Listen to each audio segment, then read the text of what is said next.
प्रदेश की राजधानी पटना के निकट गंगा धाम सबलपुर दियार क्षेत्र में होने वाले 11 दिवसीय गंगोत्सव 2023 की तैयारियां पूरे जोर शोर से चल रही है और इसी तैयारी के अंतर्गत ही गंगोत्सव 2023 की गंगा वाहिनी के सदस्यों द्वारा देश के उन राज्यों जहां से गंगा की धारा प्रवाहित होती है वहां के मुख्यमंत्रियों से मिलने का सिलसिला शुरू हो चुका है।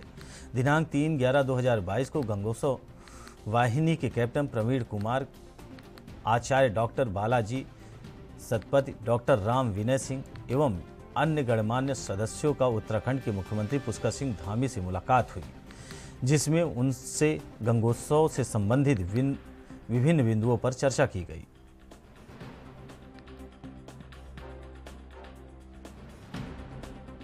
मेरे पास आज गंगोत्सव की टीम पटना से चल के मिलने आई है। बिहार में इतना बड़ा कंसेप्ट लेके पहली बार कोई इस तरह का योजना होने जा रहा है। इसके लिए मैं बहुत इनके टीम के संयोजक श्री कैप्टन प्रवीण कुमार जी का, श्री डॉक्टर विनय कुमार सिंह जी का एवं बालाजी सतपति महाराज जी का मैं बहुत धन्यवाद करता हूं कि इन्होंने इतने बड़े कार्यक्रम का आयोजन बिहार के धरती पे पटना पे करने जा रहे हैं, जिसमें हमारे चारों जो प्रदेश है, उत्तराखंड, यूपी, बिहार और झारखंड को जोड़ा है, बंगाल को जोड़ा है, जहां से गंगा जी का उद्गम होता है और जहां पे समापन होता है बंगाल तक का लेके चला है। इस कार्यक्रम में बहुत सारी चीज़ों को रखा है और इस कार्यक्रम में जुड़ने के लिए सारे लोगों को आमंत्रित करना, पूरे देश भर में निकलना, अपने समय को लगाना, अपने धन को लगाना, बिहार की उन्नति के लिए ये बहुत बड़ा कार्यक्रम को लेके चले हैं। इस कार्यक्रम में जो भी लोग बाहर रह रहे हैं बिहार से, वो अपना अंशदान और समय दान जो भी कर सकते हैं करें। ये बहुत बड़ी कंसेप्ट है धर्म को लेकर के, अपने बिहार को लेकर के। मैं बिहारी महासभा की तरफ से अपील करता हूं कि अपने जितने भी लोग बिहार से रह रहे हैं, यूपी के रह रहे हैं, इस कार्यक्रम में जुड़ें, सफल बनाएं और इनको धन्यवाद करें। बहुत धन्यवाद कैप्टन प्रवीण जी के सारे टीम को बिहारी महासभा की तरफ से मैं देता हूँ। देखिए, किसी भी इवेंट को शुरुआत करने के लिए हमें बहुत सी चीज़ों पर ध्यान देना होता है। इस इवेंट की भी शुरुआत, जो शुभारंभ जो बोलते हैं, अगर शुभारंभ अच्छा हो तो सब कुछ अच्छा होता है।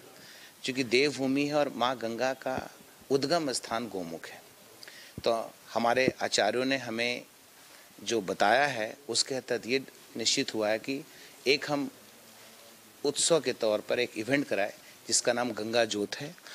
और गंगा जोत के तहत हम लोग गोमुख से मशाल को जलाकर जितने भी गंगा के किनारे स्थान हैं, वहाँ के लोकल जो भी एमएलए हैं, एमपी हैं, प्रबुद्ध जो भी लोग हैं, उनको भी मशाल दिया जाएगा कि वो मशाल को लेके थोड़ी दूर चलें।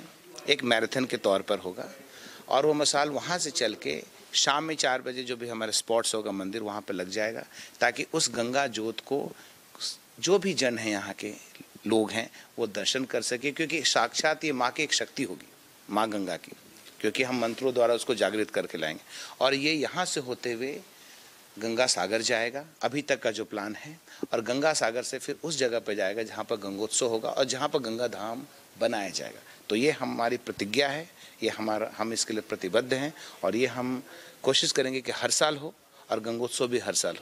सर, ये जो मैराथन हो रही है, देखिए, गंगोत्सव के माध्यम से हम टूरिज्म को ही बढ़ावा देने के पूरा प्रयास कर रहे हैं। चूँकि टूरिज्म का हब रहा है बिहार, उसको ग्लोरीफाई नहीं किया गया है।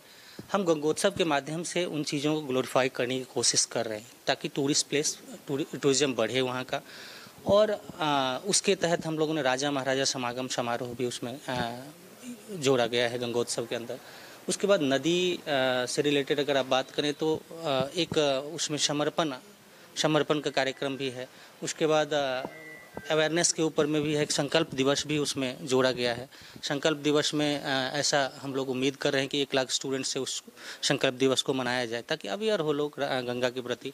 और राजा महाराजा समागम और चैरियट रेस जो है, ये बहुत दशकों से नहीं हुआ है।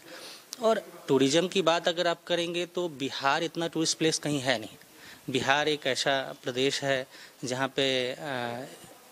का एक अलग ही इतिहास रहा है। वो नालंदा विश्वविद्यालय हो या फिर चाणक्य चंद्रगुप्त का काल रहा हो, या फिर अगर आप उससे भी पीछे जाएं तो जनक का काल रहा है, सीता जी का काल रहा है। तो टूरिज़्म के दृष्टिकोण से राजा बलि का अखाड़ा रहा है, कभी विद्यापति का अखाड़ा रहा है, राजा भोज का अखाड़ा रहा है, तो लेकिन उसको कहीं ना कहीं ग्लोरीफाई नहीं किया गया।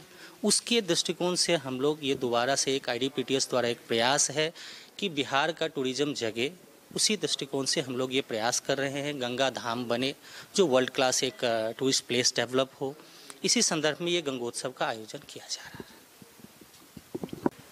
गंगा नाम अपने आप में एक जिह्वा पर आते ही पवित्र के वातावरण बनाता है, ये सबसे बड़ी बात है। मन में पवित्र निर्मल निश्चल भाव को उत्पन्न करता है। गंगंबारी मनोहारी मुरारी चरणाच्युतम, तो भगवान के चरणों से निकली हुई गंगा हम लोगों के जीवन में पवित्र पावनी के रूप में उतरे। इस भाव को तो पहले जोड़ना है। सारे सनातन में प्रत्येक प्राणी में ये भावना को लेते हुए एक गंगा धाम की परिकल्पना हो रही है, वो भी पाटलिपुत्र पटना बिहार की राजधानी में। उसी परिकल्पना को जोड़ने की एक सबसे अहम कड़ी है गंगोत्सव। एक उत्सव प्रिया खलु मनुष्य, शास्त्र कहता है ये जो मनुष्य हैं ये सब उत्सव के प्रिय हैं। जब तक हम लोग उत्सव से नहीं जोड़ेंगे तब तक हम लोग एक सामाजिक कार्य करने में दिक्कतें आती है कहीं ना कहीं। इसी भाव को लेके गंगोत्सव का परिकल्पना 3-4 सालों से चल रहा था, लेकिन एक उसको मूर्त रूप देने के लिए 2023 आगामी वर्ष 27 अप्रैल से एकादश दिवसात्मक 11 दिन वाला यह कार्यक्रम को प्रस्तुत किया जा रहा है। IDDPS एक बढ़िया कंपनी है जो कि टूरिज्म को डेवलप करता है, उसी के माध्यम से ये संचालन हो रहा है और कई कार्यकर्ता इसको समर्पित रूप से आके कर रहे हैं। अकाल मृत्यु एक बहुत बड़ा कारण है, विगत कुछ दिनों में देखा जा रहा है। दिवंगत आत्माओं को तृप्त करने के लिए भगीरथ जी ने जो अपना 60,000 पुरखों को उन्होंने उद्धार करने के लिए गंगा को अवतरित करने के लिए उन्होंने पूरा तप किया था। हम लोगों का भी कुछ कर्तव्य रहता है समाज के प्रति, राष्ट्र के प्रति।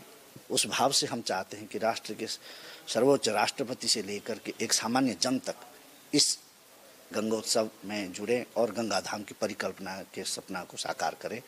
इन भावों से ही जुड़ा गया है। गंगा महायज्ञ जो है यहाँ पे गंगा अवतरण यज्ञ के नाम दिया गया है। यह सैकड़ों साल से नहीं हुआ और जो प्रारूप दिया जा रहा है, चारों वेद, सारे शास्त्रों के जितने ज्ञाता हैं उन सब के समारोह वहाँ